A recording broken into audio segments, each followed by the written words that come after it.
Hey guys, Filthy Robot here, doing another tips and tricks video. This time I'm doing my tier list for wonders. I just quickly want to get a few disclaimers out of the way. First and foremost, I play in the No Quitters multiplayer Steam group, which is a group of players who agree to abide by a certain set of rules to play multiplayer games of Civilization. This means that my assessment of these wonders, just like my assessment of the civs, are going to be based on multiplayer games, not single-player games, so not playing against the AI. And this makes for a very different set of important attributes when you're assessing the relative power of either a civilization or a wonder. Additionally, I play on quick speed. So quick speed also influences everything about this game. It influences hammer cost, influences the length of the game, and influences how quickly you get technologies, how quickly you advance through eras, and other things like this. So it really shifts the priorities around again. So if you're playing on standard speed, this may not be quite as helpful to you. And finally, I just want to emphasize that all wonders are extremely situational just by kind of the nature of what they are. They are a hammer investment that has an opportunity cost associated with it. If you're building wonders, you aren't building something else. So I'm going to be talking about the relative strength of wonders, but I'm going to be doing this mostly, with some exceptions, outside of the context of what are you missing out to do this. I'm going to be basically saying, if you choose to build this wonder, how strong is this wonder relative to other wonders? How strong is this wonder going to be in influencing your ability to advance as a civilization? So with those disclaimers out of the way, here's how we're going to do this. I have another tier list, which I will briefly switch to now. This is a tier list of my of the wonders in the game and my ratings of them. This is very similar to my Civilization tier list. I will be uploading this to both my YouTube as a video and also to my Twitch as a downloadable Excel document. Let's take a look at the ratings. I kept the ratings deliberately the same as the ratings I used in the Civilization tier list. That is the T1 wonders, the Tier 1 wonders, the God tier wonders. They are wonders with bonuses that are consistent and game-changingly strong.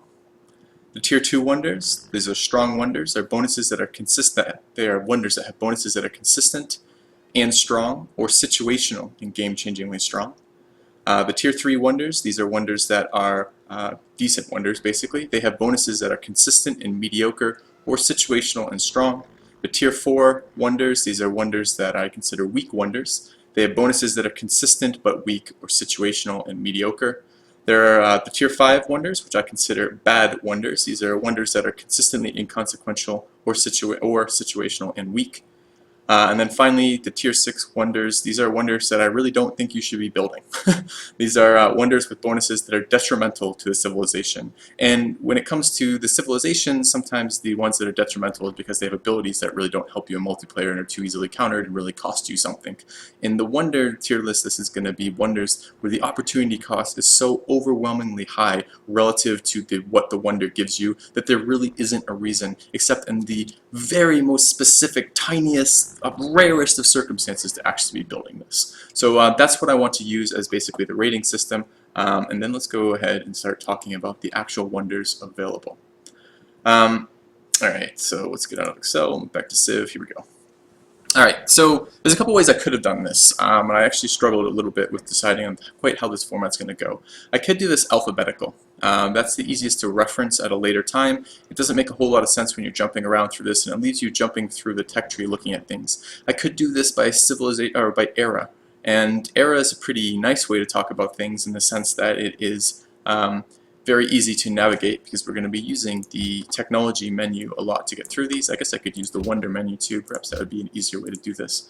But I basically decided that what I want to do is do this via the tier list. And as I say this is a pretty nice setup. But let's do this via the tier list. So let's go T1 wonders first, then T2 wonders, then T3, then T4, then T5, and T6. And we'll have a little bit of a chat about these wonders as we're doing that.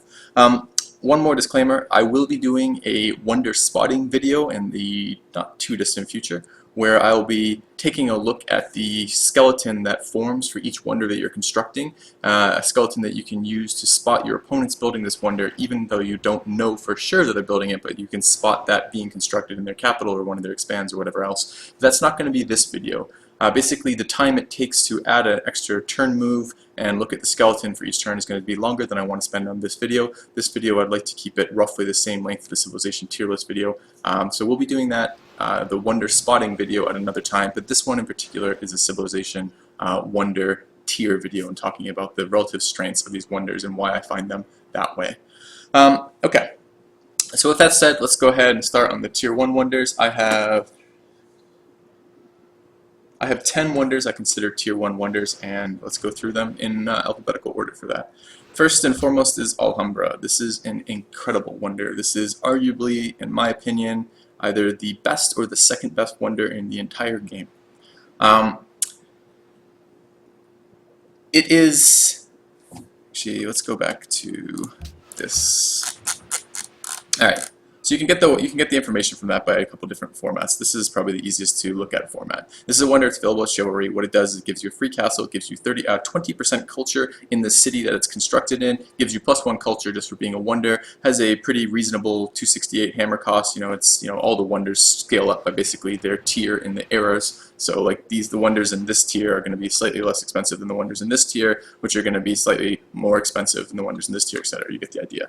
But basically, what the incredible part about Alhambra does is it allows you to reach a set of promotions that are not reachable using anything else besides Alhambra. And these are basically, it lets you get quadruple promoted units that you wouldn't be able to get otherwise. And in particular, this is extremely powerful for things like horse units where you can get charge very, very early.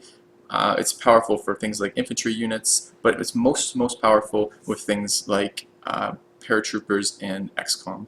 Alhambra allows you to build units that start with Blitz. Blitz XCOM and Blitz paratroopers can attack the turn they are deployed, which means that it is extremely challenging to defend against players who have access to Blitz paratroopers or Blitz XCOM, because normally what you have is you have a round to kill any units they drop on you before those units can capture your cities. But Alhambra, with producing Blitz promoted XCOM or Blitz promoted paratroopers, removes that round of being able to defend. For me, this is the most powerful wonder in the game because it basically allows you to do something that you're not able to do otherwise, and that ability that it allows you to do is so strong in taking cities in the later game eras. It does have some combat boosts before then. I was just talking about the horses, etc. And it has nice peripheral bonuses, a free castle. Okay, that's nice. 20% culture. No one's going to complain about that. But really, what stands out about this wonder is the free promotion that you're going to get. Basically, what you do is you get drill 1 on your unit for 0 experience expended on that, which allows the experience to be used to assign other abilities. Some caveats about this. It is a technology that is not often a priority technology in the medieval era. Mostly what people are going to be doing when they enter medieval, they're going to be interested in things like workshops, interested in things like universities, often interested in things like theology, civil service, this type of stuff. Basically, chivalry is one of the last technologies that it makes sense to research in the medieval era, but nevertheless, it does have one of the strongest wonders in the game. So adjust your priorities accordingly, I guess. Another tier 1 wonder that I want to talk about, the next one on the list, is the Colossus. That's down here. It requires ironworking. This is going to be in the late classical era. It gives you a great merchant point, a culture per turn, and 5 gold per turn. It gives you a bonus where if people make trade routes to your city where the Colossus is in it, you'll generate an extra 2 gold for that city and an extra 1 gold for the person sending that trade route. It gives you a permanent +1 trade route, so your maximum number of trade routes is increased by 1, and it gives you a free cargo ship at the time you create it. The requirements for building the Colossus require you have a coastal tile adjacent to your city, so you have to be on the coast to build it. And other than that, there are no other requirements for that. Why is this a tier 1 wonder? It's a tier 1 wonder because of the +1 permanent trade route, the immediate access to a cargo ship from this, and the permanent gold per turn that you generate from this. All 3 of those things are very strong bonuses and are very awesome bonuses to have. This makes this pretty much a must-have. If you are on the coast and you have access to building the Colossus, it should certainly be, again, with the caveat that there are opportunity costs to building wonders. When you're building wonders, you aren't building other things. But if you have the time, the Colossus is pretty much a no-brainer in terms of you're never going to be like, man, should I have the Colossus in the city? Would it help you? It always helps you to have the Colossus because it's an incredibly powerful wonder.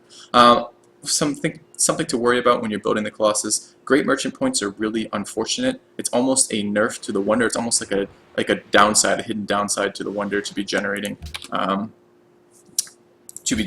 great merchant points. Basically, what great merchant points do for you is they generate great merchants, surprise, surprise, but great merchants share a same pool as great scientists and great engineers. So if you could generate a great merchant, it will push back the time it takes for you to generate a great scientist, and you really want to be generating great scientists instead of not great merchants. So one of the things you need to watch out for when you're building the Colossus, if you build it very early, you may get a great merchant before you have universities up to work university slots to generate great scientists, and that's a bit of a downside for that. Next T1 wonder, again in alphabetical order, it's the Great Library. This is an incredible wonder. This is a very, very strong wonder. The only thing that it has that would prevent me from ever wanting to build the Great Library are opportunity costs. What could I be doing in this time otherwise? Now, of course, you're always going to have to adjust for that in every game you play. There's nothing I can say or do about that, particularly that's going to tell you if you should or shouldn't be building the Great Library in a given situation. But if you can, and you can fit the Great Library in, the Great Library is one of the most powerful wonders out there. It arrives very, very early on the scene. It gives you a raw +3 science in the city that builds it. When you're building the Great Library, +3 science tends to be about 33%, give or take, of the total science that city is generating. So it straight up gives you basically a 33% tech boost. It gives you a free technology, which often allows you to do something like get into mathematics or get into currency before anyone else is in those, even able to build things from those technologies, which gives you first access on a number of different wonders. It gives you a free library in the city that builds it, which is a permanent, again, tech increase that basically is a hammer reduction, so you don't have to build the Great Library, then build a library. If you build the Great Library, you get a library.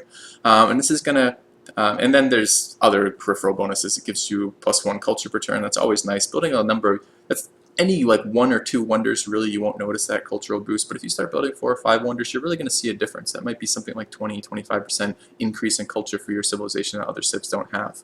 And then finally, it has a great scientist point on it. And this is actually a really, really important part of the Great Library. Because it comes so early, and it has a great scientist point, what this often means is that you, especially if you build the Great Library and the Oracle, which also has a great scientist point on it, it often means that you will generate a great scientist long before you've been able to generate one normally with using university specialists, which means you're able to plant an academy very early in your game, which is a permanent increase to science, and often a quite early permanent increase to science. Overall, the Great Library is a fantastic wonder. I guess it does have one other bonus. It gives you 2 great work of writing slots. Who cares? That's pretty much irrelevant to what's going on in this. You're never going to have tourism victories. It's not relevant. But the Great Library is a very, very, very strong wonder if you're able to find the time to build it. All right, another T1 wonder, Hanging Gardens.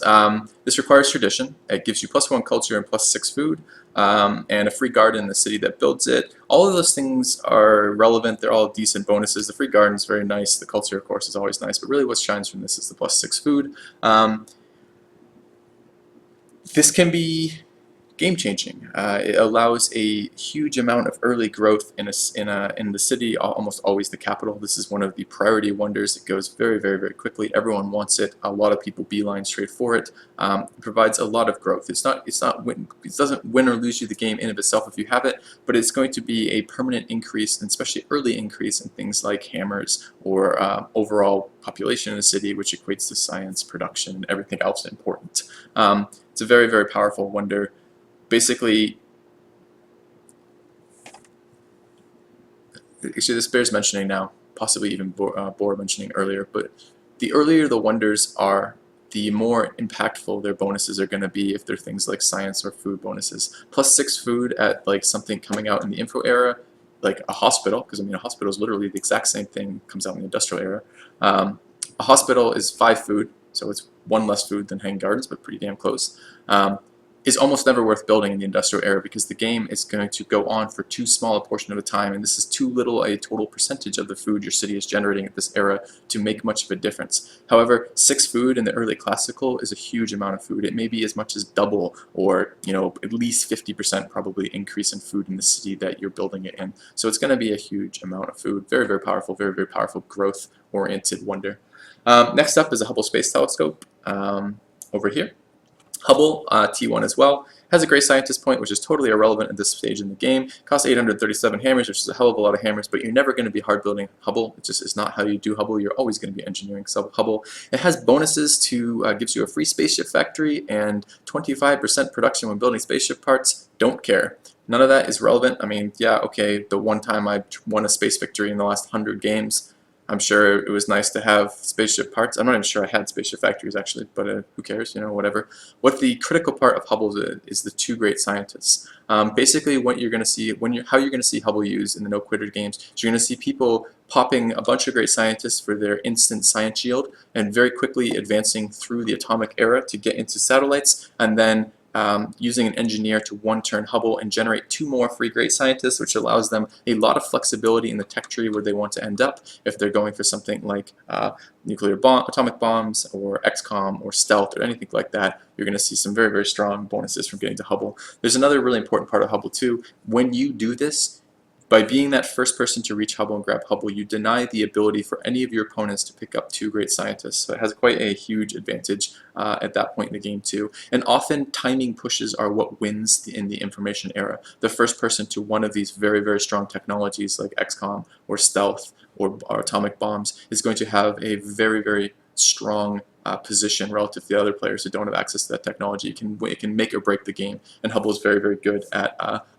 pushing players to that level of tech where they can make or break the game with specific units. Next up is Machu Picchu. Machu Picchu does have the the problem of requiring a mountain. It needs a mountain. It doesn't have to be adjacent to your city, but it has to be within 2 tiles of your city, and it has to be inside of your cultural borders. It provides 5 gold per turn, 2 faith per turn, and has a great merchant point, which of course is quite annoying. But the real bonus from Machu Picchu is a 25% gold from city connections.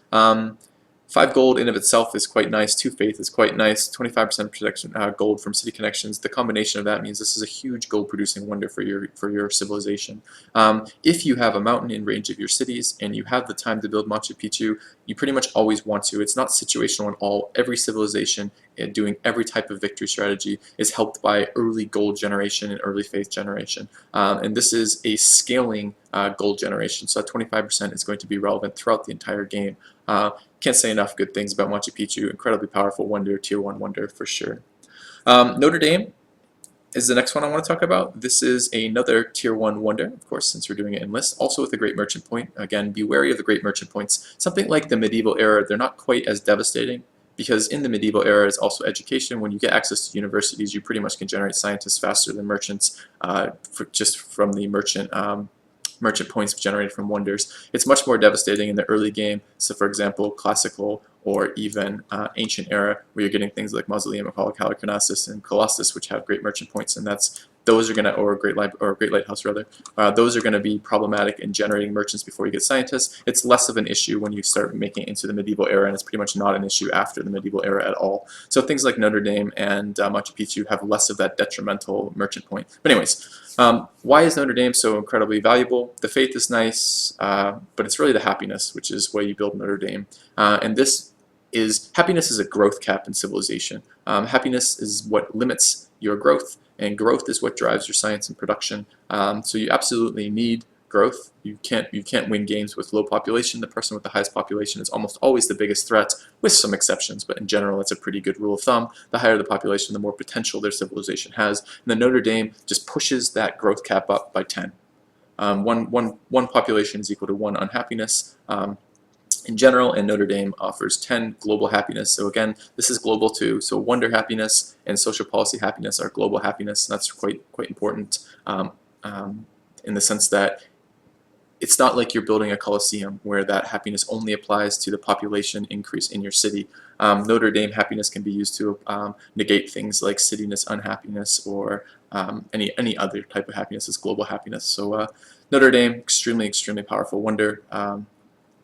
Again, if you have the ability to build Notre Dame, there's no reason not to, in the sense of, I mean, there's opportunity costs, as I keep saying with this, but it's never like this is a situational wonder. This is a wonder that's powerful always. All right, next up, Prora. Another wonder that is amazing. This is the autocracy ideology wonder. You have to have autocracy built. You have to have autocracy as your ideology before you can build Prora. You have to build Prora in a city that's on the coast. You can't build it on a city on fresh water or a lake or something. It has to be on the coast. It can't have no coastal access to build it. It gives you +2 happiness and +1 happiness for every 2 policies that you have. So if you're, so on average, this is probably like, I don't know, 8 or 9 or 10 maybe, happiness. Again, it's a little bit later in the game than Notre Dame, so it's not quite as good on the happiness front. It's a lot of hammers. It requires flight to be researched, but it also provides a free social policy. And that combination of happiness and free social policy as autocracy is really, really, really good. Autocracy is a military-oriented ideology. You almost always end up going to war in the late eras, you almost always end up going to war in the late eras anyways, period, full stop. But as autocracy, you are specializing in going to war in the late eras. And happiness is going to be extremely valuable in terms of conquering cities and not receiving combat penalties. Prora is an excellent wonder for the large boost of happiness it gives you. That large boost of happiness allows you to do things like not take happiness tenets from the autocracy ideology, which is really, really, really nice because there's a lot of very strong military tenets available in autocracy, and Prora basically allows you some buffer for your happiness, so you're not initially required to pick those tenets up if you don't want to, and it also provides a free social policy, which is a very, very nice thing, especially at this time in the game. Free social policies in around the industrial and modern era are very important. These are going to be when you're when you're finishing up rationalism and you're just starting to get the critical tenets of your ideologies. Something like the first T2 tenet in ideologies, or sometimes the second T2 tenet in ideologies, finishing rationalism, things like that, finishing that the third point in commerce for purchasing. Tenets that arrive in this period of the game are extremely, extremely beneficial, and Prora is right where you need them to do that, as well as providing other bonuses. Downsides, of course, are it takes a lot of hammers to produce Prora. You're almost always going to engineer Prora, but even when you're engineering Prora, the hammer yield that an engineer gives you is based on the population of your city. So if you have a non-capital coastal city, it likely will take an engineer and 4 or 5 turns, 3 or 4 turns of production to actually finish Prora. So it does have quite a long build time in reality for those bonuses, but those bonuses are very, very strong. If you have the ability to get Prora in a reasonable amount of time, it's pretty much, again, no downside to doing that. It's a no-brainer. Of course you want that. It has incredible bonuses for your civilization. All right, next up is Statue of Liberty, also in this era. This is the freedom ideology wonder. It gives you, oh look, 1 culture per turn. And it gives you a free social policy, and it gives you +1 production from every specialist in every city in your empire. Statue of Liberty is incredible. It's one of the primary reasons to pick freedom. Autocracy and order both have a slew of amazing tenets. Freedom has a few okay tenets, a lot of mediocre tenets, and an incredible ideology wonder. Getting freedom and not getting Statue of Liberty is devastating to your game. Statue of Liberty, if you look at it where it is, it's at replaceable parts. Replaceable parts is going to be the first or second tech that people research into the modern era. And replaceable parts is right on track for plastics, which is where your research labs are, which is pretty much the premier goal of everyone in the modern era, is to get your labs up as soon as possible. So in other words, replaceable parts is right on the tech tree for research. It's going to be right there, readily available from entering the modern era. And that's going to unlock Statue of Liberty at a very, very early and critical time. Liberty suffers a little bit from hammers. It does not have hammer policies. It doesn't have hammer production-based ideology tenets. But the Statue of Liberty can make freedom one of the most powerful production ideologies out there if you can get Statue and grab it early.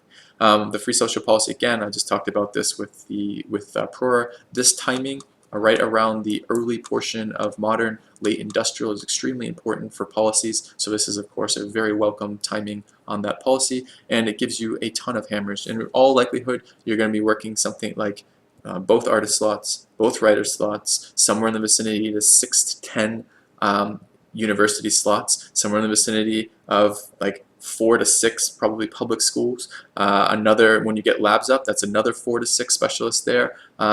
If you have secularism, you're often working workshop and factory and windmill specialist slots over mines. You can very easily rack up something like, you know, realistically 6 to 10 maybe 6 to 12 specialists in each city that you're looking at. So the total production value across your empire starts to get very high very quickly, and it has extremely nice synergy with the reduced food from specialist tenant from freedom, the reduced unhappiness from specialist tenant from freedom, secularism and the rationalism social policy, etc.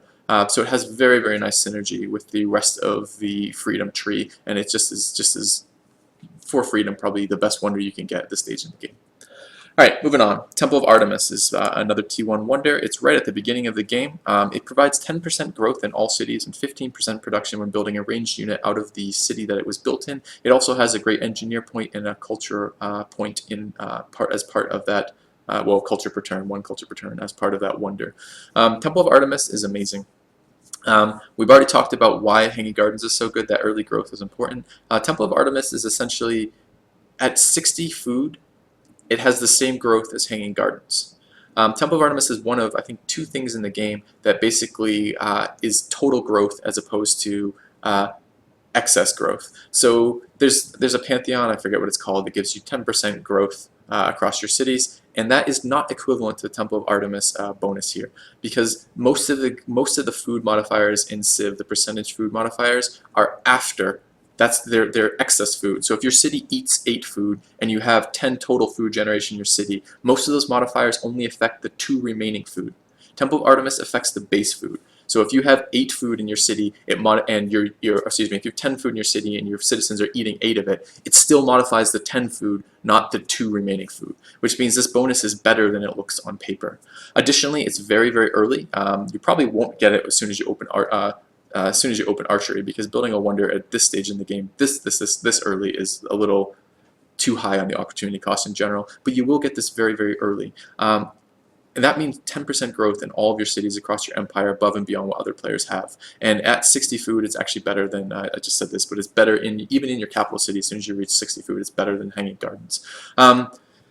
Amazing wonder. Also, it has an engineer point, and that's not to be downplayed, whereas generating a merchant early is always detrimental because a scientist or an engineer are just better than a merchant. There's some toss-up between engineers and scientists very early. I'd still probably prefer scientist points instead of engineer points, but it is not a bad thing if you have 2 or 3 early wonders in the game that generate engineer points, and you get an early engineer. That may mean grabbing a growth wonder such as Notre Dame, before anyone else can, or grabbing Machu Picchu, or it may mean planting an engineer, which is quite a large amount of production early to have that manufacturing taken care of. So Temple of Artemis very strong, and then of course there's the 15% production when building ranged units. It's likely that you will be building ranged units throughout the game. Ranged units are, up until basically the modern era, are the premier type of fighting unit. They're the unit that is going to be doing the most work throughout definitely the ancient, classical, and medieval, likely through the Renaissance and into a little bit less so in industrial and modern. But for a long period of time, ranged units are the military unit that really matters. So you're going to be producing military units, so that production bonus, of course, very nice. But really what it is about Temple of Artemis is the growth. And it's because it's so early and it affects your entire empire that makes that so nice. Alright, that's it for my T1 wonders. Those 10 were the ones that I consider the best wonders in the game, all things equal. Now, some of my acute listeners here are going to be thinking, what about Petra? And I'm going to get to Petra, but I'll talk about why I don't consider that a T1 wonder, even though it's likely the best wonder in the game, tied with Alhambra in my mind for what is the absolute best wonder, and possibly better than Alhambra, but it's the situational element that's going to limit Petra. So we'll get to that in a minute.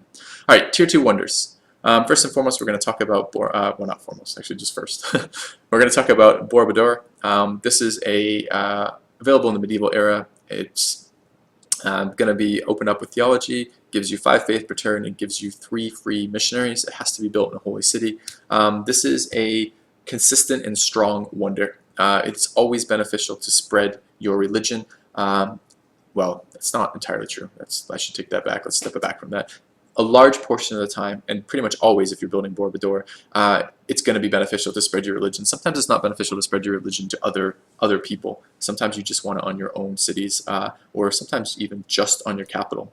But In general, you're going to want to spread your religion. If you have anything like tithe or even church property as part of the founder beliefs of your religion, spreading your religion is very important. What Borobudur lets you do is really, this is essentially generating, you could read this slightly differently, right? You could read this as +5 faith per turn and generates 360 faith when it's used.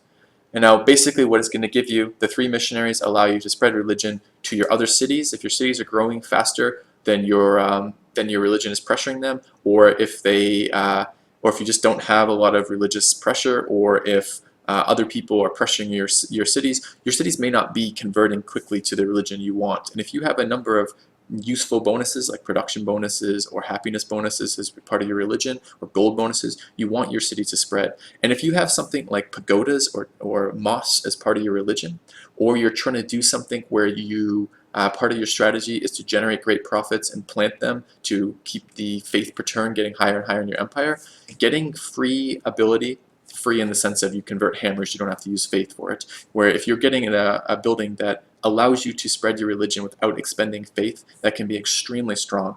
If you have a very, very early religion too, if you have picked up a natural wonder, or you're one of the civs that has bonuses to getting religion soon, your religion might already be spreading pretty good. And if you're a first religion and your religion's spreading very nicely across a continent, getting 3 more missionaries for basically no faith expenditure can make the difference between your religion spreading to 20 cities versus your religion spreading to something like 10, just by getting those early pressure points out and about. Very, very strong wonder, very, very high priority wonder for players who are doing any sort of religious strategy in the medieval era.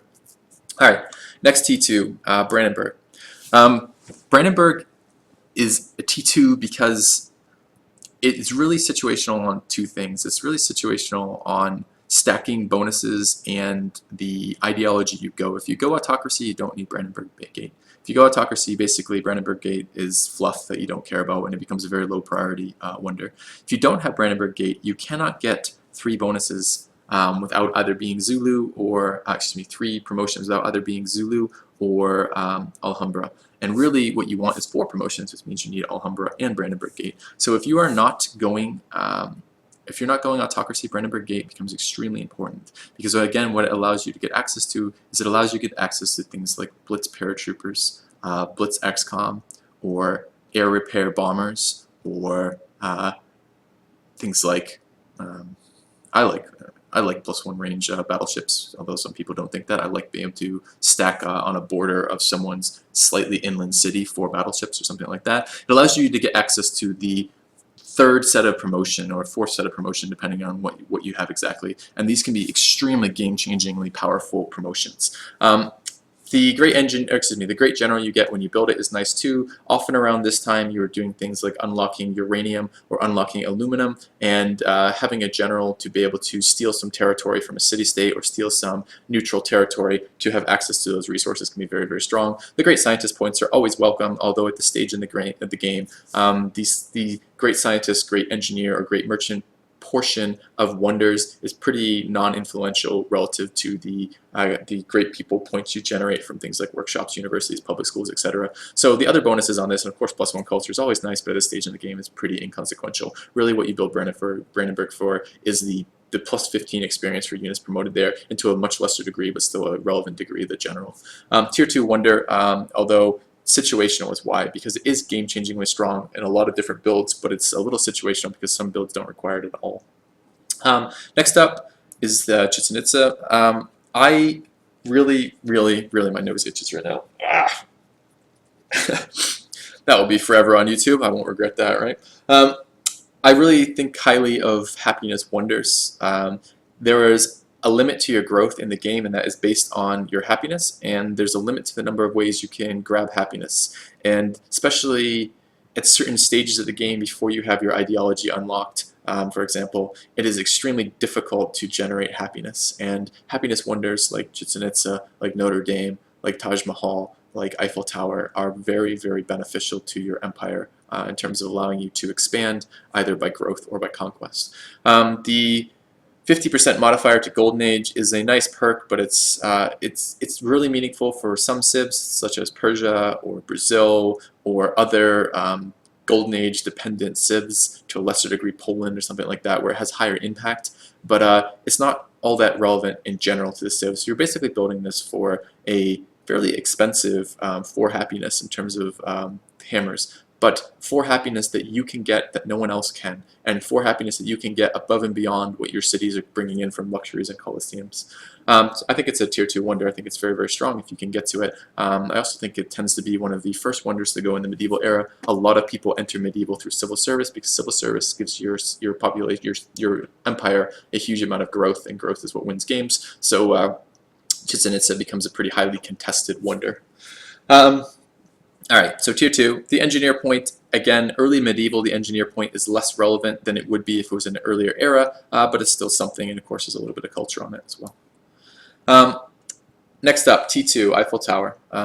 Again, for the exact same reasons I just said, it has happiness on it. It's one of the radio or replaceable parts will be the first ways that people enter the modern era, so it's available basically in late industrial is how you can think about that.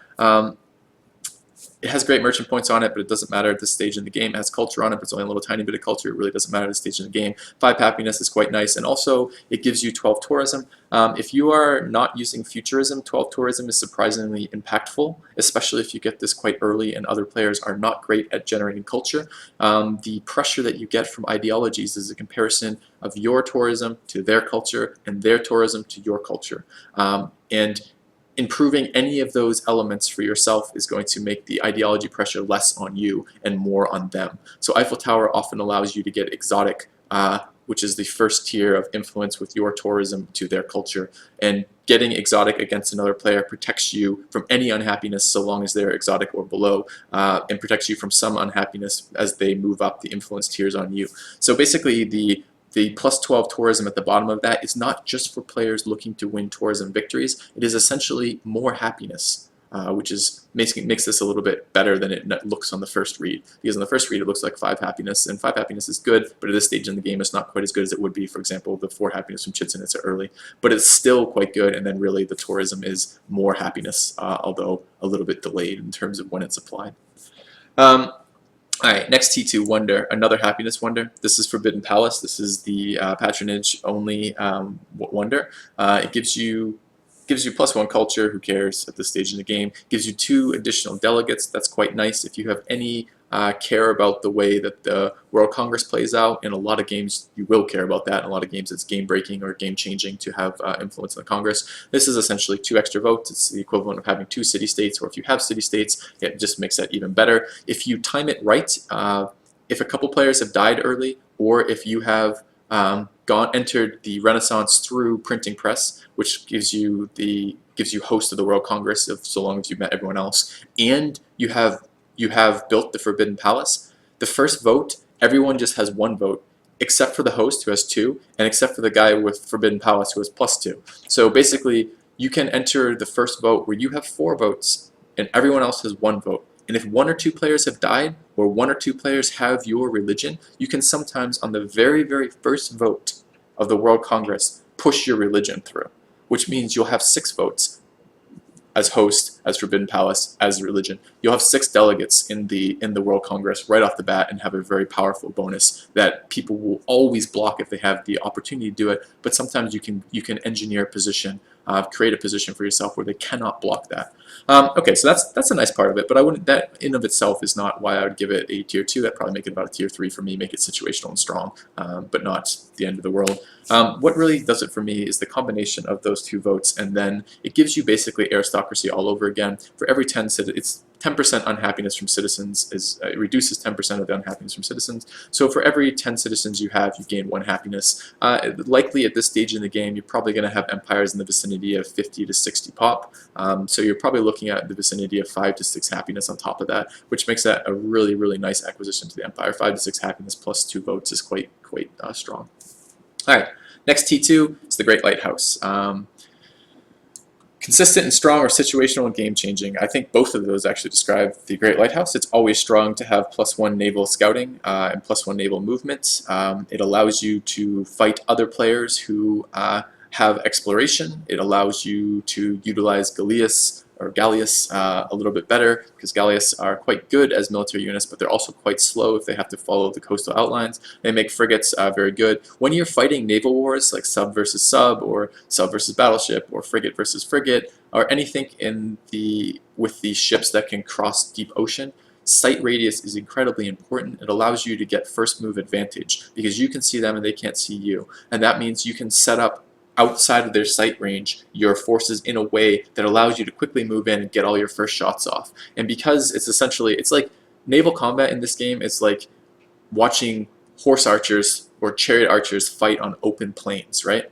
It's all about who can focus fire, who can get the forces in better, and there's no terrain that's really going to matter, and that's really what it is like in naval warfare in this game too. So the Great Lighthouse is a huge benefit for naval combat. The same with exploration. If you have any real intention of fighting naval combat throughout the game, you're going to want exploration, and the Great Lighthouse essentially allows you either to A, avoid putting a point in exploration, or B, break even with those who do have exploration points, or C, allow you to stack exploration and Great Lighthouse to give you that advantage even over the people who have exploration. And if you're fighting someone who doesn't have exploration, who's trying to use naval units who doesn't have exploration, and you have Great Lighthouse and exploration, it's going to be ridiculously one-sided in your favor, because you're going to have so much more information than they do, so much more of an ability to choose the fights you want to take and avoid the ones you don't want to take.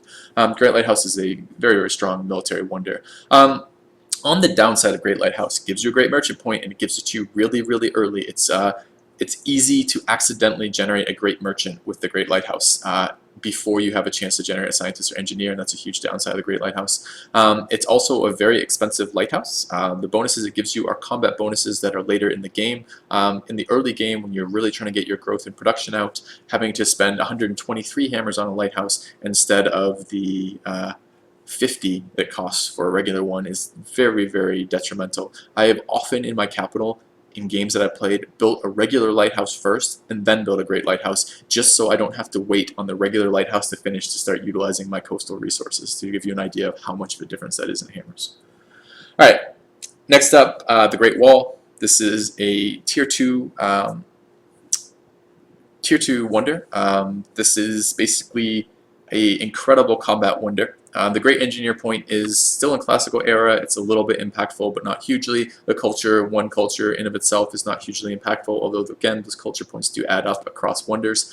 What this allows you to do, there's some misconception. I think the Wikipedia article actually had, or the CivWiki article had something in here about, it gives you about what it affects, and it was wrong. So here's how the Great Wall works. When you build it in any city in your empire, the city that it builds in gets a free wall, and then all the tiles in your empire, every single tile inside your cultural borders now has +1 movement added to it for enemies. So that means flat terrain with nothing on it goes from one movement point to move on to 2. Hills go from 2 to 3. Wooded or jungled hills go from 3 to 4.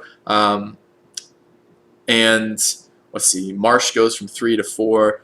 Etc., etc., etc. So basically, all your tiles take 1 more movement point from the enemies to move around it. That is surprisingly strong. It means that units cannot, for the most part, I mean, the exceptions being, you know, the really fast horse archer style units, but regular bowmen, crossbows, comp bows, etc., can't move and shoot in your territory. Melee can only move 1 square ahead. You get the idea, right? It's a very strong defensive bonus. It makes it extremely challenging for opponents to push into fortified positions when you're additionally pushing into the Great Wall. It has lesser utility versus some things. It's good versus camels and keshiks still, but it's less powerful versus them because they have so many movement points to deal with. It's less good versus impies because impies are still quite capable of moving once and then attacking across flat terrain. So it does have limitations. It will, oh, another misconception about the Great Wall. People wonder when it ends. The Great Wall effect is active in the cultural borders of the player who built it until that player, the person who built the Great Wall, researches dynamite. If a player attacking a player with Great Wall, so the defender has Great Wall and the attacker has dynamite research, but the defender doesn't, the attacker still has to deal with the fact that the Great Wall effects are active, which doesn't make much logical sense, but is how the game is coded. Basically, it has very strong situational bonuses, but sometimes these bonuses are not useful to you. If you're not being attacked, you're not going to war, it does nothing for you. If you're fighting units that are ridiculously fast and you have open terrain, it does very, very little for you. Basically, it becomes a little situational, otherwise it would be a Tier 1 wonder, but it's a very, very strong Tier 2 military wonder. Alright, next up, Leaning Tower of Pisa, over into, where is it, printing press. One culture, who cares? It gives you 25% generation of great people in all cities. That is a surprisingly decent bonus. And it also gives you a free great person of your choice that appears near the capital. Free great person is a little misleading. It actually, what it does is it gives you a great person immediately, but it also bumps up the generation cost of all your other great people of that type. So if you pick an engineer, a merchant, or a scientist, please, dear God, do not pick a merchant. But if you pick one of those three types, the great person point cost of the next one of any of those three great people that's generated in your empire goes up. So it's not exactly free, but it's still quite nice. It's Tier 2 wonder. Basically, the great person immediately, which is almost always a scientist, is quite strong in of itself. And then additionally, the bonus of 25% great people in all your cities is a very, very powerful bonus that's going to impact your artists, your writers, your scientists, etc. It's going to be quite nice. It's also one of the best paths to enter the Renaissance through, so it will be a highly contested wonder because the first person to get printing press, who also has met all the other players in the game, becomes the host of the First World Congress and gets that additional vote. So a lot of people will enter Renaissance through the printing press. Alright, next T2 wonder is the Mausoleum of Halicarnassus. It's quite a mouthful, it's also quite a good wonder. It's a surprisingly good wonder too, because the first time you read it you go, man, if I have a lot of stone in my capital, that looks pretty good. Otherwise, I don't see much reason for it. But the bonus actually isn't in the stone, which is surprising. Downsides of Mausoleum, +1 culture, who cares? I mean, that's pretty much every wonder for the early eras has +1 culture on it, and it does add up if you get 4 or 5 or 6 or 7 of those wonders. It starts to be quite a meaningful chunk of change. Just in of itself, it's not all that much. Great merchant point, that sucks because this comes in the ancient era. It's the first wonder that's available that gives you a great merchant point, and that means you're very likely going to get a great merchant before you get a great scientist, and that is really, really painful. Although Mausoleum seems to be kind of lower valued on players' build lists, it often goes quite late, so you might even see yourself building that actually in the later classical, honestly, because a lot of people, A, don't prioritize masonry. It's not a very strong technological advancement. There's a lot of better ones to get before here. And B, don't prioritize building Mausoleum all that much. Why is this strong? The 100 gold is not modified by game speed for some reason, whereas everything else that gives you a flat amount of gold, the religious founder right, where if your religion converts a city, you gain 100 gold, is only 67 on quick speed. The enhancer belief that gives you 50 faith every time a great person is expended is only something like 37 on quick speed. But Mausoleum of Halicarnassus actually gives you 100 gold every time you expend a great person, and that's on quick speed. So that in of itself is quite nice. The first time you found a religion, you'll get 100 gold. When you enhance your religion, you'll get 100 gold. Every writer and artist you pop throughout the game is 100 gold. Every scientist that you convert into an academy or a bulb for science is 100 gold. Every engineer that you fast build something with or plant is 100 gold. And every general that you plant is going to be 100 gold. That's a lot. If you're going autocracy, for example, and you are going to, in the later eras, bulb 5 or 6 or 6 or 7 scientists and pop 2 or 3 or 3 or 4 artists, we're talking something like the vicinity of 1,000, 1,500 gold. This might generate as much as 2,000 gold across the course of a game just from the 100 gold per great person. Additionally, for every stone or marble in your city that you're working, that I think it has to be improved. I'm not entirely sure about that though. May or may not need a quarry, but perhaps it is just the raw stone and marble. But either way, +2 gold per each of those resources is quite nice, but really what you're doing this is a late game investment. This is an investment that's going to help you across the eras more than it's going to help you immediately, which is part of the reason why people don't prioritize it quite as highly. Alright, so Tier 2 wonder, quite nice. You have to be cautious with the great merchant points again. Alright, next up is after Mausoleum is Petra. This is the most broken wonder in the game, possibly besides Alhambra, possibly roughly equal with Alhambra. Petra gives you +1 food and +1 production for all desert tiles worked by this city. except for floodplains. It also gives you a free caravan and an extra trade route. So if you had the available before 5 trade routes, you now have available 6 trade routes total, and you'll get a free caravan, so it'll take up one of those trade routes, but it's a permanent free trade route, which is incredibly good. And it will give you 6 additional culture once archaeology is discovered. That's pretty much a non-issue. You almost never, archaeology is very late in the game. It's going to be after research labs before people are getting archaeology, so that part isn't so important. But what it allows you to do, oh, one more thing. To build Petra in a city, your city must be on or adjacent to a desert tile. Now, here's why Petra is T2 and not T1. And it's T2 because basically, A, you have to be next to a desert or on a desert, and B, you have to have desert tiles in the radius of your city that are going to be able to be useful for Petra. And that really does not mean, unless you're Morocco, that doesn't mean flat desert with nothing on it. That means desert stone, desert iron, desert hills, oasis, or I think that's about it. Probably like any of the desert resources, like desert marble is okay, stuff like that. But basically, for Petra to be useful, it requires a couple of situational things. Now, that said, if you have a moderate to decent Petra city, that is a Petra city with a fair number of Petra hills or Petra resources, or even just a kind of okay number, like 3 to 5, 5 to 7, if you get anything like above like 7, you're just in a ridiculous situation for how powerful your city is going to become. It adds an insane amount of food and production, and both of those are important to that. The production, of course, is what you're ultimately wanting from it, but the food allows you to get more production in terms of growth. Petra is incredible. It is game-changing. If you have the ability to build a strong Petra, it is worth beelining specifically for the currency tech to build Petra because it is so powerful and so game-changing. Yeah, can't say enough good things about Petra. If you have the ability to build it and you have a city where that can be taken advantage of, it is absolutely worth prioritizing that above and beyond pretty much everything else because it is so powerful. If you get a good secondary city that you somehow manage to sneak a Petra off in, it's essentially like having 2 capitals. If you get this in your capital becomes an unbeatable powerhouse for eras and eras and eras. So Petra, super, super strong. The only downside of Petra is that you can't every game just open up the tech tree and click on currency and go, I want Petra. Because a large portion of those games you won't have either desert immediately available to even allow you to build the city, Petra, or you won't have enough of the tiles that you need to really make Petra game-changingly strong for you. Honestly, I've played games before where I have a weak Petra capital, but it is available to build it in there, and I built Petra specifically to deny it to other players, because I do not want other players getting a huge production bonus from Petra, because it will make it extraordinarily difficult to compete with them. Alright, next T2, Stonehenge. Stonehenge is pretty much amazing.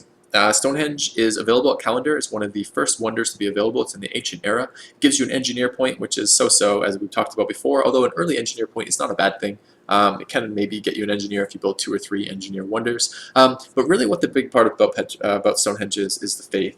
And this 5 faith per turn is a surprisingly large amount of faith in the very, very early game. It will often get you first or second religion. It will often allow you to get a religion when you wouldn't have gotten a religion before. And it often lets you do something like pick a non-faith-based pantheon. So I haven't done a religious guide video, but I will probably in the not too distant future talk about religions. But one of the things that is important when picking a pantheon, if you're interested in getting a religion, is picking a pantheon that generates faith. Because you have to beat other players to the limited resource of founding a religion. And the sooner you found a religion, the better the religious tenets available are. So it's very important to get early religions. Calendar allows you to do something slightly different. It allows you, A, to take a very strong faith-generating pantheon and stack even more faith on it, which means you're almost certainly going to get first religion and can do things like spread your religion early. Or B, it allows you to pick a strong non-faith-based pantheon, something like Sun God, or food from, or what is it, Goddess of the Hunt, where you get food from camps, or production from fishing boats. Pantheons that are really nice pantheons, but you really can't pick very often because you don't have the faith to convert that pantheon into a religion. And if you don't convert that pantheon into a religion, what's going to happen is sooner or later someone else's religion is going to take your pantheon away from you because you don't have a religion in that city. Stonehenge allows you to do builds that take a very strong early game pantheon like the ones I've just mentioned, or like something like Messenger of the Gods, and convert that into a religion, which is quite a nice bonus. It lets you do surprising things with your early game that you wouldn't be able to do if you had to pick a faith-based pantheon instead. Alright, next up is Taj Mahal. I've spoken a number of times already in this video about the strength of happiness producing wonders. Taj Mahal has 4 happiness on it, and gives a golden age. The golden age is not entirely free. It does push back the cost of your subsequent golden ages, but it is still a golden age, and golden ages are quite nice. Some civs benefit more from golden ages than others, especially if they have things like Chichen Itza, or if they're Persia, or if they're Brazil, etc., etc., etc., or if they have a lot of gold tiles. You get the idea.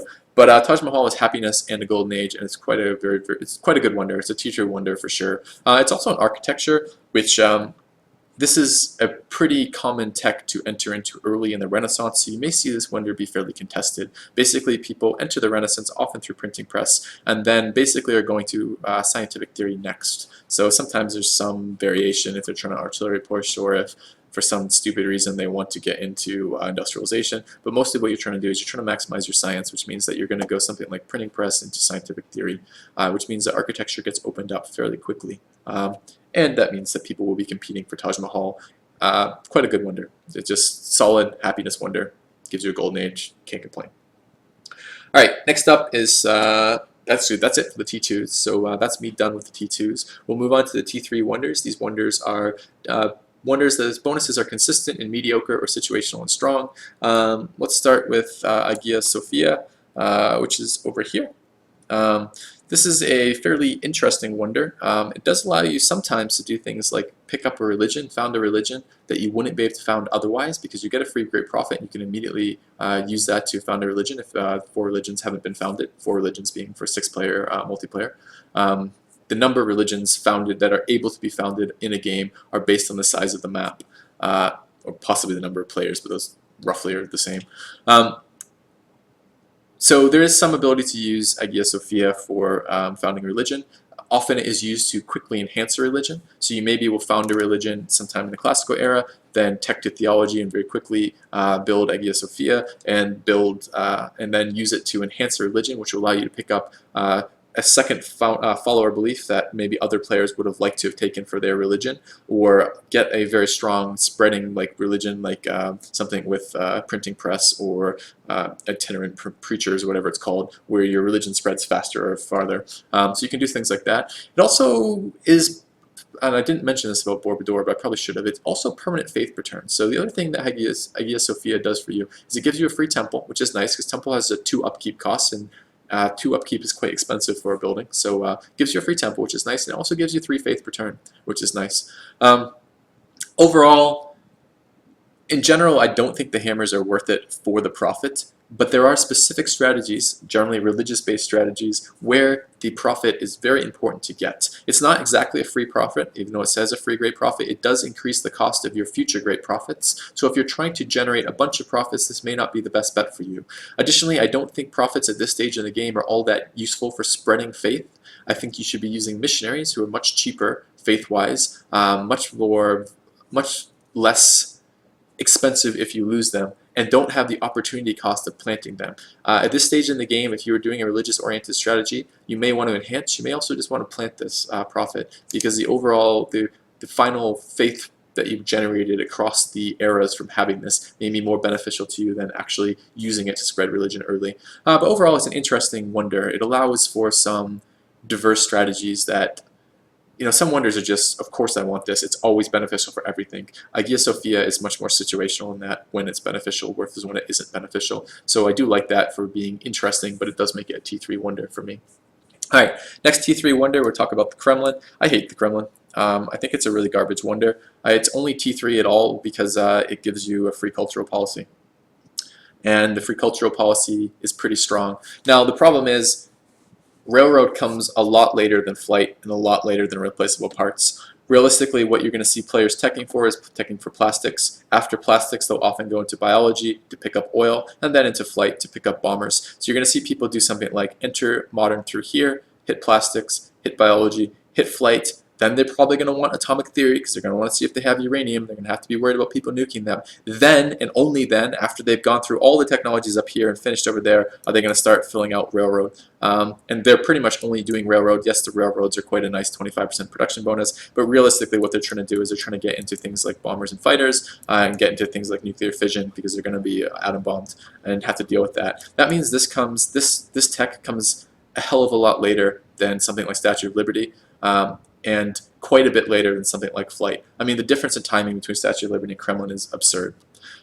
This means that that cultural policy is not, or this cultural policy, excuse me, is not coming when you need it to. It's coming a lot later than you want it to. Hopefully, before you do all of your crazy popping scientists for, you know, the bulbing of scientists, popping them for science points, you're going to want to have rationalism filled out so you can maximize that benefit. And the Kremlin generally comes after you do all the bulbing. So it doesn't help you fill out rationalism very often. It's late. You're not going to be able to use this to get access to the ideology tenets that you care about, or if you do, it will be much later in the game than when it affects that. Overall, free social policy is quite nice, but this is late enough in the game that it becomes less beneficial than the other ones. And the other bonus, whereas Statue of Liberty has an incredible production bonus that's amazingly good, whereas Prora has a happiness bonus, which is quite good, Kremlin has a totally garbage bonus. What it does is it gives 50% production when building armor units, and they don't say this on the tooltip, but it does say this, it is part of this in the game, in the city that built Kremlin is the last part of that. And armor units are defined as the landship, the tank, and the modern armor. And possibly the death robot, though I'm not entirely sure about that. Does it say? Doesn't say. Probably the giant death robot too, although I'm not 100% sure about that. The thing is, you don't use those units instead. Those units come too late and are too weak relative to the other units in the late game. They're not bombers, they're not paratroopers, they're not XCOM, they're not nuclear subs, they're not anything that is realistically going to be used in the late game. They're not mobile SAMs. You just don't use tanks in the late game. They're just too weak and they come too late in the tech tree. So a bonus to building tanks faster is just not a bonus that's all that useful. So Kremlin T3, and it's only T3 because you get that free social policy, and it's still somewhat relevant, although it's late. All right, next up, next T3, the wonder that I always call on stream, the castle wonder, so I don't have to pronounce it. I'll take a shot at it just for, you know, posterity's sake, laughing a little bit about you know, my pronunciation here. I'll go with Neuschwanstein, maybe. It's probably going to be butchered. I'll get Mr. Sink maybe to tell me. I have no idea how to pronounce this. It's on kind of the first blush, you look at this initially and you go, this is not a bad wonder. It gives you 6 gold, 2 happiness, and 4 culture in the city that built it, and you get an additional +3 gold, 2 culture, and 1 happiness from every castle built in all cities in your entire empire. Those are really nice bonuses. The gold per turn in the late game is quite useful. The happiness is always useful. Culture is okay at this stage in the game, although not great. And then the ability to have this replicated across your empire is quite nice. The problem is, again, it's at Railroad. Railroad is too late in the game for this to be as impactful as you would like. It also requires a mountain within 2 tiles of the city that built it. It has a large hammer cost, 710 hammers at this point, and there's a huge opportunity cost to building this. When you have railroad tech done, you are already building bombers. You're already building mobile SAMs. You're already building battleships and infantry and in likelihood Manhattan Project. That means the cost of building a wonder in one of your cities is really high relative to what else you could be building that's going to impact that late game.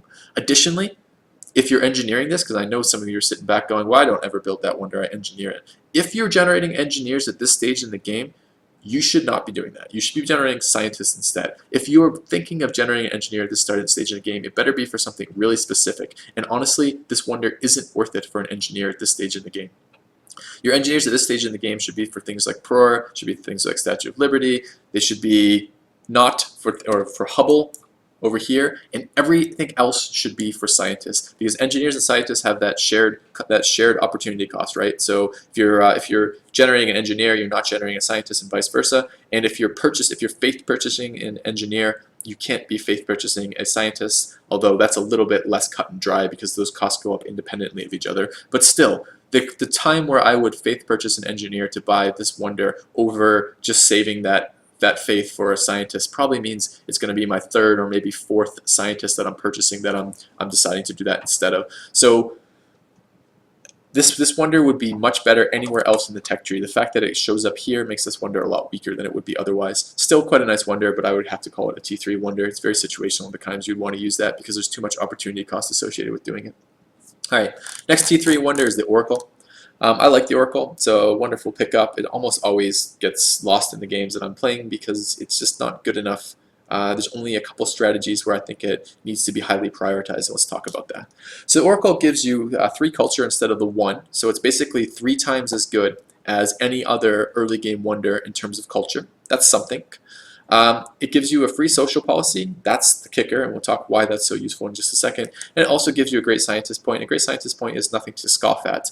Now, if you just build the oracle comes late enough in the tech tree that probably that great scientist point is not going to generate you a scientist before you get to education, because you're going to be basically working those scientist slots in the university anyways. But if you have something like the Great Library, this now makes 2 great scientist points that are showing up very early in the tree, and that can make for a great scientist quite early, which is very, very nice.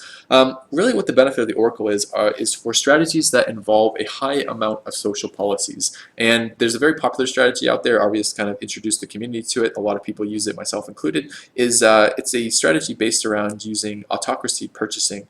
Not that he invented that in of himself, but combining that with piety, either for glory for God, Reformation belief, or at least the 25% gold from temples. And often involving using commerce as trying to get to that purchasing policy. That's a lot of culture policies that are needed. So if you have strategies that you know are going to utilize a high number of social policies, sometimes order is like that, often autocracy is like that, because you care a lot about the autocracy tenets, less so with freedom, less so with kind of the generic tradition into rationalism, into tradition into a filler policy, into rationalism, less so with that. But if you have a specific strategy in mind that requires a high number of social policies, for example, if you're doing a tradition-liberty mix, or you're trying to do tradition and piety, or liberty and piety, or if you're trying to get into scholasticism, which is a third tenet in patronage for getting city-state science, or if you're going a heavy exploration game where you want the 3 production from exploration as well as the movement and sight bonuses, or where you're trying to get the happiness from exploration, or other strats that utilize high social policy usage, the oracle can be an extremely important wonder. So this is a situational wonder. People just building the oracle to build the oracle really are doing something a little wrong, in the sense that they probably should be spending those hammers somewhere else. Sometimes you get to a point where it costs you so little that it's not a big deal. But reality, if you're picking up the oracle, you should be doing that for a pretty set reason, as opposed to just building it for building it. All right, next up, Porcelain Tower. This is a tier 3. Porcelain Tower is a tough to use wonder, and it's kind of a mediocre wonder overall. So Porcelain Tower is right over here. You get access to it at architecture, the same tech that gives you Taj Mahal. When you build it, it generates a great scientist. The great scientist is just like all the other great people generated from wonders. It comes at the opportunity cost of, it's going to bump back the time it takes for you to generate other great scientists, great engineers, and great merchants. Gives you a great scientists. It requires rationalism to build it all, and it gives you 50% more science generated from research agreements. The problem is no one will make research agreements with you if you build Porcelain Tower. So really the only way to, because no one wants to give anyone a 50% more science from a research agreement. There's just no reason to do that. There's no benefit to doing that for you as the player without Porcelain Tower. You should never make research agreements with someone with Porcelain Tower. Now, the thing is, a lot of ways that people build this is they'll offer research agreements to players the turn or 2 turns or a couple turns before they finish Porcelain Tower. So basically, they get the research agreement signed, then they build the wonder, and then when the research agreement finishes, they get the benefit of that wonder. Porcelain Tower is really easy to spot. When I do the wonder spotting video, we'll point it out. It's a very, very clear white tower. If you're going to be making research agreements with people, you should be double checking they don't have the Porcelain Tower. Additionally, you should be thinking very, very long about, if you do have a research agreement with someone with the Porcelain Tower, is it worth breaking your research agreement to not give them that additional science? Because the answer is not always no. It's sometimes yes, it is worth breaking that depending on their science point. So it becomes a very difficult to use wonder to get much advantage out of it. The great scientist is nice, but it's not really free. It comes at the cost of generating other great scientists, and there's quite a few hammers needed at a very critical time to build Porcelain Tower. That is something that I haven't really mentioned in this video yet, which is probably worth taking a second to go on about, which is that at this stage, that wonders are situational, and they're situational not only, well, should I build this or should I build something else, but should I build this and what else am I going to need during this time? The thing about architecture is it comes right before scientific theory. So not always, I mean, it depends on when you take economics, but it comes very close to the vicinity of scientific theory. So often the question is, do I want to build Porcelain Tower right now, or do I want to build my public school? And most of the time the answer is, I'd rather build a public school than Porcelain Tower. So situational wonder can be powerful, but it's tougher to use. All right, next up, pyramids. This is the Liberty only wonder. It gives you 2 workers and gives you overall tile improvement is sped up by 25%. Additionally, you get 1 culture per turn and a great engineer point. Requires masonry. We already talked about masonry. Masonry is kind of garbage tech. It's decent. 2 workers is nice. Workers cost, I believe, 43 hammers. I think I looked it up at the beginning of this video, but let's double check. Just have a quick look about that. Yeah, 46 hammers. So basically, what you're getting is you're getting 2 workers for 123 hammers, which is a bad deal just for the workers. You're getting a little bit of culture and a great engineer point, which neither of them are bad. And you're getting 25% modifier. 25% modifier is kind of dumb how it works in Civ, because Civ really deals with cutoffs, not actual percentage time spent. So let's take the example of a road. A road takes 2 turns to build. When you have base, if you have the pyramids and you're building a road, it takes 2 turns to build a road still, because a 25% reduction in road building time with the pyramids doesn't actually translate into a turn saved, because the build time on the road is too short. That means that pyramids doesn't really apply to everything you're doing. It only applies to some things you're doing and loses some of it. It doesn't get full value on everything you're doing. It only gets full value on things that are long enough to get this full value out of. However, pyramids does stack with the social policy and liberty. This one here, citizenship, that gives a 25% increase to worker build times. So if you do have the pyramids and you have that liberty tenant, what you'll get is you'll get 50% reduction in build times. And that actually starts to be pretty good, especially when you're building things like roads, because a 50% reduction in road build time means you can build a road in 1 turn. And that has some and it also means you can repair a tile in 1 turn, which means for war, if you're doing things like repairing citadels or building military roads, that can be very, very meaningful. I put the pyramids out of 3. Its bonuses are consistent and mediocre, or situational, mostly when you're at war. Situational and strong has quite a high opportunity cost of the fact that it's an early wonder, that you're going to want to get workers out early to get the advantage from them, but it's a lot of hammers to build the pyramids and a lot of gold upkeep for 2 workers as liberty, who don't really want to have a lot of gold upkeep. But on the plus side, very few people go liberty in the 6-way free-for-all games and no quitters, so you will often have the time to build pyramids wherever you want, like a secondary city or much later, etc. Overall, decent wonder, but nothing amazing. That changes in teamers. I will add that as a caveat. Again, we're talking about this 6-way free-for-all is from no quitters. Teamers, it's quite a bit better. All right. Next up, red forts. I would actually give this a 3. This wonder has been growing on me recently. Basically, remember, 3s are consistent and mediocre or situational and strong. This is a situational and strong. 99% of the time, well, not 99, 75% of the time you're playing a game, red fort is worthless to you. You don't want it. It doesn't do anything. Yeah, great scientist point. What do you do? It's late enough in the game. It doesn't matter. Yeah, defense. Okay, who cares? It's not gonna. It's your plus 12 defense isn't gonna protect versus atom bombs. It's not going to save your city from XCOM in all likelihood. What it might do though is it might save your city from frigates and it might save your city from battleships, and that's much more interesting. Red fort gives 12 defense in the city that builds it, and it makes the other defensive buildings in your city 25% more effective. I'm not entirely sure if that is hit points as well as defense, or if it's just defense. Either or, both are relevant. Basically, if you have a castle and red fort in a city, it can almost make that city immune to frigates. Now, not entirely immune. It's still going to take damage if they have a long enough time or enough frigates that can shoot it, or range upgraded frigates, or you don't have any defense at all, so you're not killing the frigates. You'll still lose the city. But with red fort in a city, with walls and a castle, with a decently defensible city, or some sort of fleet of your own, or just a land-based counter attack there, you might be able to save a city that would die otherwise, and solely because of red fort. To me, that makes that situational and strong. So I've had some really cool games with Red Fort. If you want to check out my recent Japan game, I use Red Fort in that. If you want to check out my recent America game, I use Red Fort in that. And both times that was game-changing for that particular situation. So better than I initially gave it credit for, but still only a Tier 3 Civ.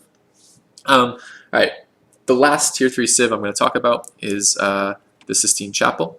Sistine Chapel is available at acoustics. It's 25% culture in all cities. It also contains some slots for great works of art. No one cares about the slots for great works of art whatsoever because you're never going to be doing hard tourism-based victories in Civ multiplayer on quick speed. It just is not really a thing. It's very, very, very challenging to make that happen, and basically requires your opponents be willfully ignorant of the game to make that happen. However, 25% culture in all your cities is quite nice. This means that it's one of these wonders you don't have to build in the capital to get full benefit from. 25% culture in all cities is surprisingly small. Most of your cities that don't have writers guilds or artist guilds or don't have a large number of wonders are probably not making much more than like 4 or 5 tops culture. So really this is something more like +1 culture in all cities except for like a capital or a guild city. So I don't know, it can be a lot of culture in some scenarios, but most of the time it's not. I consider it consistent and mediocre or situational and strong. There's a couple situations where the culture is very, very beneficial. Some of, again, the high social policy builds, or if you have a lot of culture going on already in your cities, this can make it quite a bit more. So, okay, tier 3. All right, next up are the tier 4s. I have 4 tier 4 wonders I want to talk about. First of these is Big Ben. I think people are actually over-prioritizing Big Ben right now. I think they do this as a response to a number of the autocracy purchasing videos that both RVS and I have curated, as well as other streamers. But basically, Big Ben is 4 gold and 15% off of purchasing in all of your cities.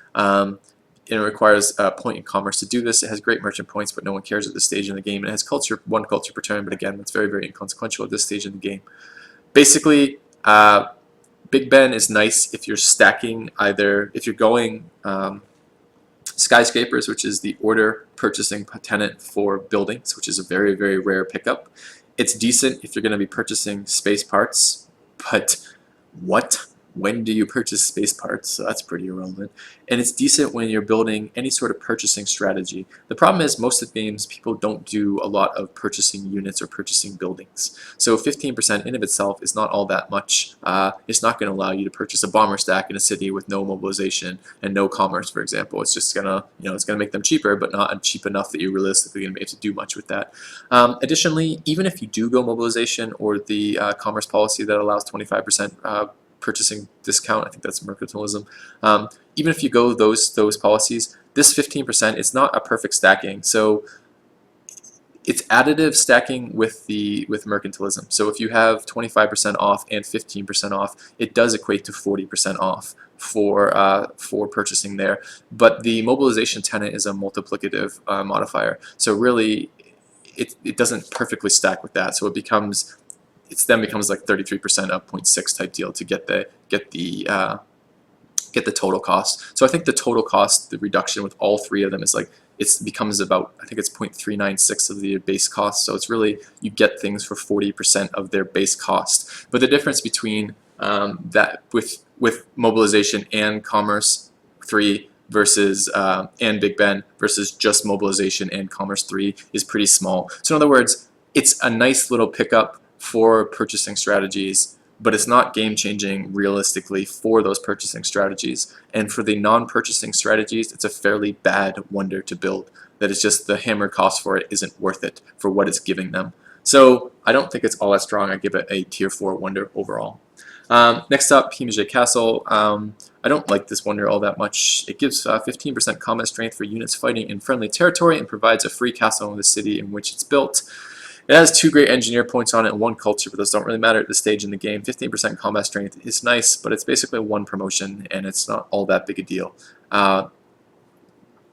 Yeah, it can, if you start getting a lot of promotions already, or you're Shoshone, or you have the order tenant and this, if you can start stacking 4 or 5 of these types of bonuses, they add up pretty quickly, but it's just not all that much. It's not all that much alone. It has a high opportunity cost. There's a lot of hammers needed to produce this.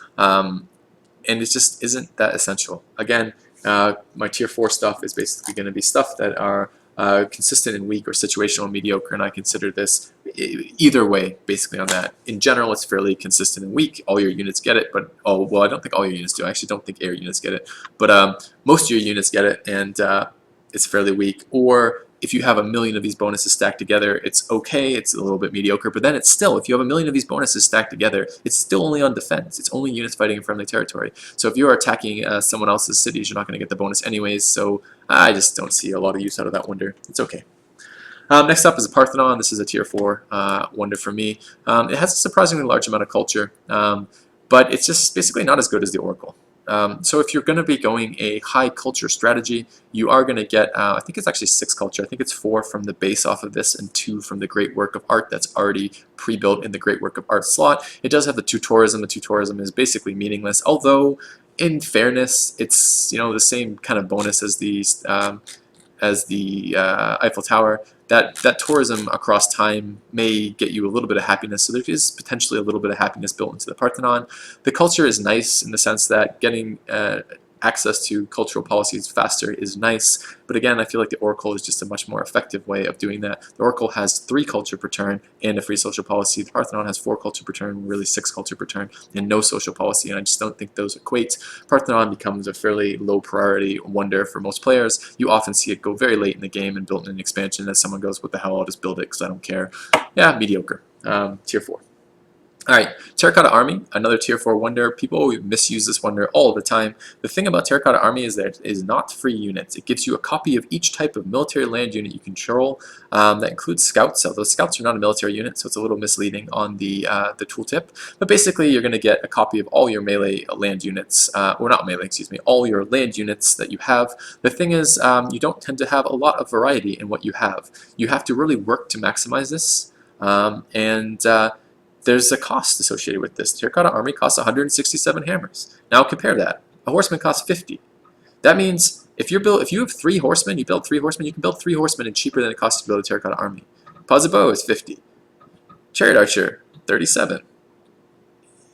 So you get the idea. You need a lot of units to make this beneficial. The advantage it does have is it has a surprise component to it. Surprise only in the fact, though, that your opponent, if he isn't watching your capital, he won't see the Terracotta Army get built. If he is watching your capital, he can see the wonder go up. So it only has surprise for people who haven't found your capital or who aren't paying attention.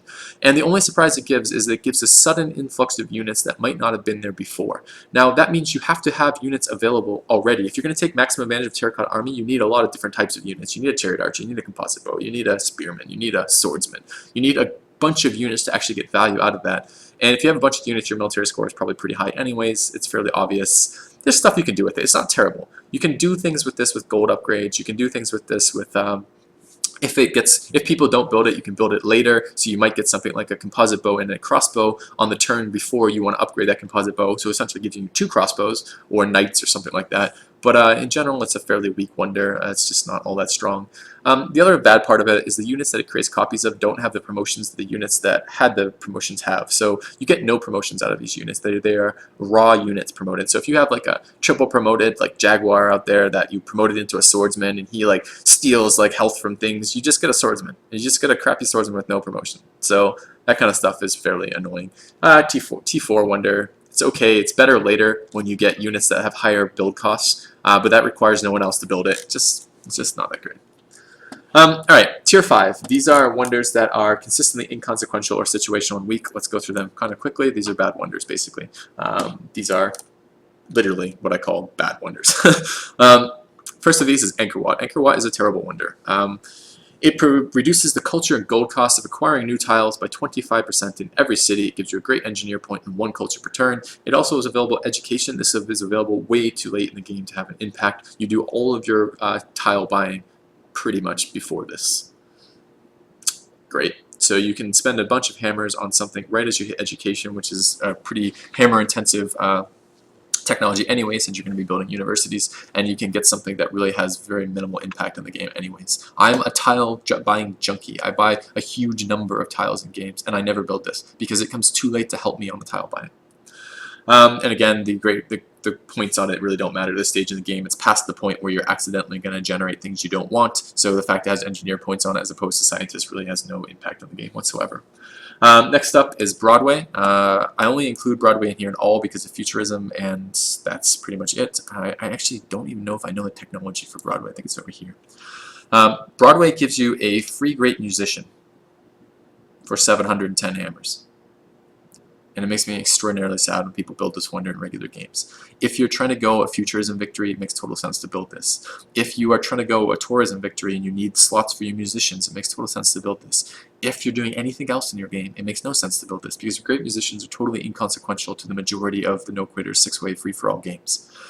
It's bad. It's not worth building. I don't even know why. I only have it T5 at all instead of T6 because there are some reasons, although very, very limited in nature, to build this. Next up is the Great Mosque. I don't even know, when I was doing this video, I'm like, oh my god, there's 2 more words on the Great Mosque. This is the Great Mosque of Djenne. I have no idea how to say it, but Great Mosque. Great Mosque requires piety, and missionaries who are born in this city can spread religion 3 times. I heard Arvius propagating the idea that a prophet born in a city with a great mosque can have 5 charges and therefore can spread once and then plant. That's a misnomer. I tested it out. I looked it up. Did a trial run, and you don't get prophets with 5 charges. It's only missionaries, and only missionaries get 3 charges from the city. The problem is there's a lot of other things you need to be building around this time, and there's not a lot of bonuses from this. Basically, the best bonus on this is the 3 faith per turn, and the free great mosque, the free mosque rather.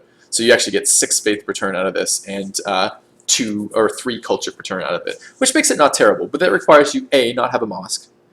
B, requires that you have the time to build this, or care to build this, and remember to build this. And C, it basically means you don't pay any attention to missionary stuff, because you might get that once or twice, and it might matter, but in all likelihood that portion of it won't matter. And this means that when you're getting to theology tech, there's 2 other better wonders to be building, and those are Borobudur and Hagia Sophia. Those are better wonders than the Great Mosque in general for any sort of religious strategy, maybe with the exception of Hagia sometimes. But in large portion, this is going to be the priority wonder that should be built. This is going to be the next one. Honestly, Grand Temple is really good too. The timing to get to Great Mosque is really, really late in terms of priority. It's just not that great a wonder. It's okay. It's interesting. The times I get it, I don't regret it, but I often don't have the time to build it in games I'd like to build it. Next up is the Louvre. The Louvre's a pile of crap in terms of wonder. It is a free artist and 2 culture per turn for 502 hammers. I was in a game with Cole, and Cole was arguing that I should build the Louvre to get the production bonus. That's crazy talk. The Louvre costs 502 hammers. The production bonus I would need to get from that artist, you could do the math, it's a lot. It's a lot of production. I'd have to have so much base production to make that worthwhile. If because Golden Age is 20% production, and then to get 20% production to get in my empire 20% production that is equal to 502 or more hammers means my total production is pretty strong, A, and B, that I don't care about the centralized production. And the majority of times you have a couple cities that have the promotion buildings or have Brandenburg or have Alhambra, and those are the same cities that would be building the Louvre, but you don't want to spend hammers there to build a wonder that spreads the hammers across your empire to the cities that don't produce quite as promoted units. It's just a bad wonder. Again, it's a culture/tourism wonder that's not going to help you for this, and the bonuses are extremely difficult to fill in multiplayer games. Next up is Statue of Zeus, another fairly terrible wonder. Basically, the problem with Statue of Zeus is that if you're in a situation where you need a bonus to shooting cities, the vast majority of times you've already defeated their units, which means it's only a matter of time before you take the city anyways. So most of the times this is what they call a win more wonder, right? This is something that you don't need, that is just an additional investment above and beyond what you've already had to do something you're already capable of doing. There are some exceptions, frigates or battleships possibly attacking very strongly fortified cities that are mostly relying on raw defense. That's something. Possibly using bombers on cities for the same reason. Possibly, man, I'm quickly running out of ways in which it's possibly something like Keshiks or camels, like late game Keshiks or camels, like you've had them around and promoted for a while, or you're just like, you're doing something where you don't have to kill all their units before you can actually start capturing cities. Maybe then it's a little bit better, but the majority of times, like it's not going to help artillery. Artillery already destroys cities instantly. It's not going to help the vast majority of times because you have to kill their units before you can kill their cities anyways, and therefore this bonus is after is applied only once you've finished fighting their units, which means you've already won. Statue of Zeus is really garbage, and it also requires honor and only gives you +1 culture afterwards. It's very hard to get very excited about the Statue of Zeus because it just isn't any good. Next up is the Sydney Opera House. The Sydney Opera House on some level is better than the Kremlin. It has bonuses that are more useful. It gives the same free social policy, and it gives plus 50% culture in the city that built this.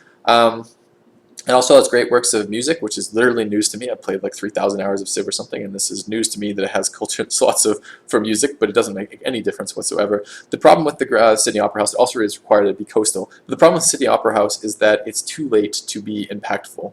It's not worth expending an engineer at this stage in the game to build Sydney Opera House for a free social policy when you're already in the late atomic era, likely already, I mean, you might be going for bomb shelters first, but that's pretty rare. Most of the time you're doing something like Hubble or one of these techs or fission before you go up to bomb shelters. Occasionally you do go bomb shelters first, but even then, man, this is so late. You've already filled out rationalism. Maybe it's a helpful policy towards like autocracy or something, but in all likelihood, the opportunity costs of even building this, like getting that engineer, are worse.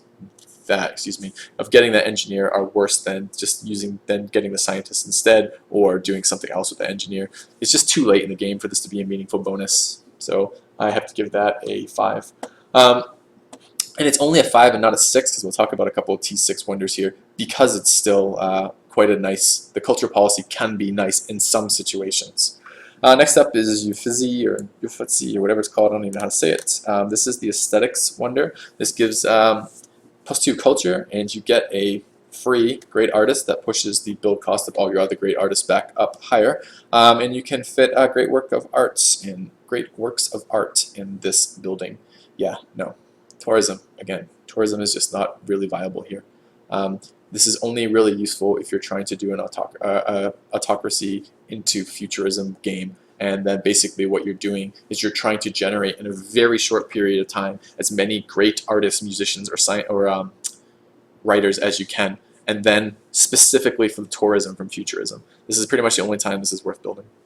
All right, those are it for my tier 5. Finally, I have 4 tier 6s, and then we'll be done here. These are wonders that I pretty much cannot condone building, that there's no reason to be building these wonders, and I never understand why people do it. Yet I see a couple of these show up in games. The first of these wonders is the CN Tower. CN Tower is available at telecommunications. Telecommunications. Seriously. This is when it's available, at this stage in the game. Gives you 1 pop. I can get 1 pop off Pop Rune. I can get a Pop Rune on turn 1. At turn 1, a Pop Rune is incredible. At turn like 150, 160, whatever it's going to be when you build this, and it costs you an engineer or 837 production, this is garbage. Now, alright, people are going to say, but filthy, free broadcast towers. Yeah, that's nice.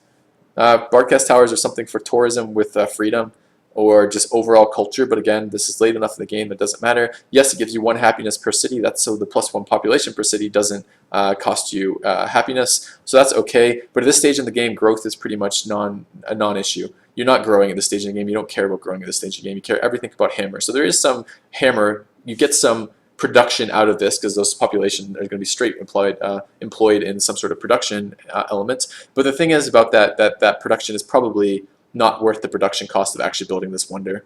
I can't imagine a scenario. I guess if you have like a 15 or 20 pop like empire, like excuse me, 15 or 20 city empire, like maybe this would be huge. Like maybe like plus like 15 or 20 population would be pretty monstrous or something. But even then, like at this stage in the game, you pretty much have all the text you need, and it's a military game with these remaining text in here. I don't know. I have a very hard time imagining the times that it's worthwhile building this. I think it's almost always better to be generating scientists instead of engineers at this point in the game. If you do have engineers, it's probably not worth using on CN Tower. The only time I see realistically building this is if I don't have something I immediately need to produce, because it does even with an engineer take an entire turn, and I'd be really very strongly tempted. Let's say I generated an engineer that I didn't want, and I had to build something with the engineer. I'd probably be tempted just to plant the engineer and not waste a turn engineering CN Tower.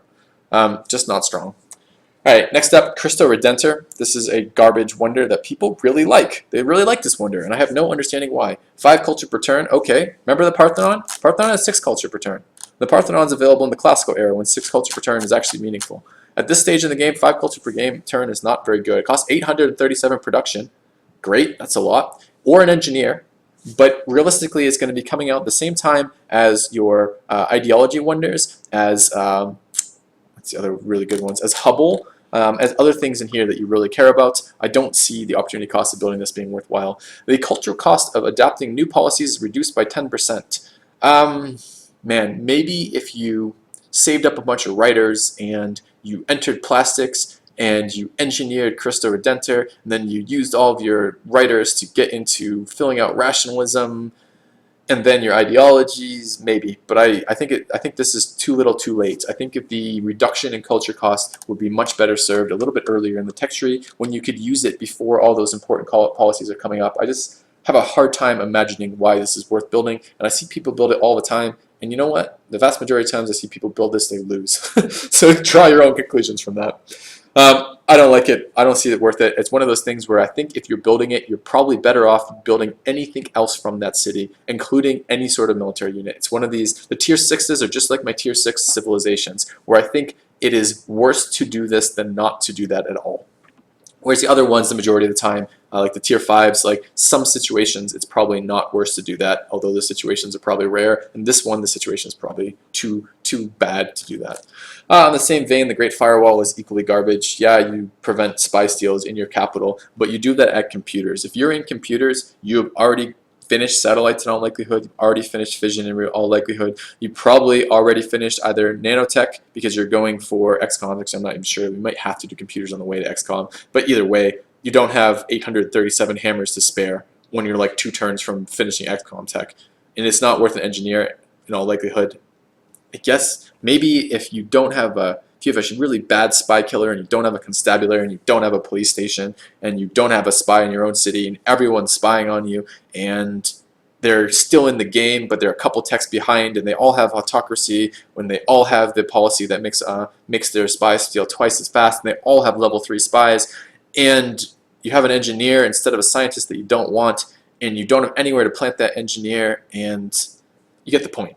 I can't imagine a series of circumstances that would come together where I'd care about the Great Firewall. It just is. It doesn't have any impact at this stage in the game. It isn't worth it. And the all-time, which is it's funny because this is the last one I'm talking about, is also in my view, the worst wonder in the game. It's the Pentagon. It costs 837 hammers. It gives you 1 culture per turn. As an extra kind of fuck you from the Pentagon, it gives you 2 great merchant points per turn. Great. Great merchant points, atomic era, fantastic, just what I always wanted. And it reduces the gold cost of upgrading military units by 33%. That is the most underwhelming bonus ever for this stage of the game. What units are you going to be upgrading at this stage of the game? You're going to be upgrading paratroopers to XCOM. I think the cost, let me just double check that so I can give you some information about that. The cost to upgrade a paratrooper to an XCOM is 40 gold. This will save you approximately 10 gold per paratrooper you upgrade into an XCOM. And maybe bombers to stealth bombers. Maybe save you a little bit of gold there. What a pile of garbage. For 837 hammers? No, I don't think we'll ever be building Pentagon. If I see Pentagon go in a game, I'm going to be quite amused that people would waste their time with that. Anyways, guys, this has gone on a little bit longer than I would like. I will, in the not-too-distant future, do a spotting wonders guide to look at wonders as they're building to see the framework to talk about them. But this one is really just the first portion of this. What I've just done here is talking about the relative strengths of the wonders and why they are good or bad. Hopefully, this will be useful to you guys, and hopefully, it'll be fairly enjoyable to watch through. At some point in the not-too-distant future, I will probably go through and add timestamps for each wonder. If you want to look up individual wonders, you can do that. And I will also be uploading in the not-too-distant future the actual spreadsheet that I was looking at that I made for this will be very similar to the civilization tier spread list sheet, except this will be a wonder tier spreadsheet. And anyways, hopefully you enjoyed watching. Filthy Robot out, and I will see you all soon.